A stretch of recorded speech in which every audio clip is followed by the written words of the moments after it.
უკრაინის აღმოსავლეთ რეგიონში ფსევდოარჩევნებისთვის ემზადებიან. დონეცკისა და ლუგანსკის თვითაღიარებულ რესპუბლიკებში საარჩევნო კამპანია უკვე შეწყდა.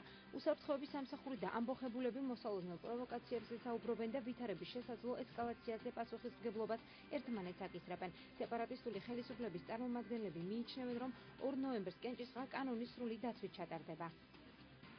ვიმედოვნებთ, რომ არჩევნებს აღიარებენ. ჩვენ მაქსიმალურად ბევრი საერთაშორისო დამკვირვებელი მოვიწვიეთ, რათა მათ მოვლენების ეპიცენტრში ყოფნისა და საკუთარი დასკვნების გაკეთების საშუალება ჰქონდეთ.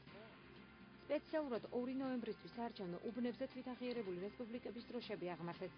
საარჩევნო ყუთებს კი ეგრეთ წოდებული დონეცკის სახალხო რესპუბლიკის სიმბოლიკიანი სტიკერები მიამაგრეს. ერთადერთი განსხვავება ხვალინდელ და წინა არჩევნებს შორის არის ის, რომ 2 ნოემბრის არჩევნები პირველად ტარდება დამოუკიდებელ დონეცკის რესპუბლიკაში. ტექნიკურად ეს არჩევნები იგივეა, რაც ყველა სხვა დემოკრატიულ ქვეყანაში ჩატარებული სახალხო კენჭისყრა.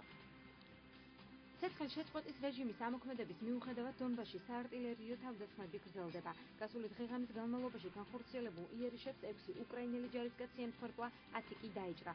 ოკუპირებულ რეგიონში დარჩენილი მოსახლეობის ნაწილი ეგრეთ წოდებულ არჩევნებს მაინც იმედის თვალით უყურებს.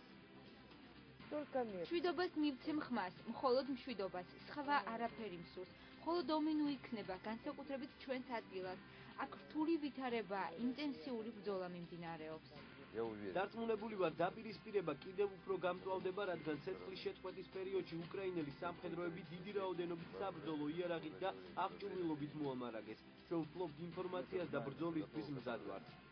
ეგრეთ წოდებული არჩევნების შედეგების აღიარებას არაპირებენ შეერთებული შტატები, დიდი ბრიტანეთი და საფრანგეთი. ხვალინდელ პროცედურას უკრაინის კონსტიტუციის დარღვევად აფასებენ ეუთოში.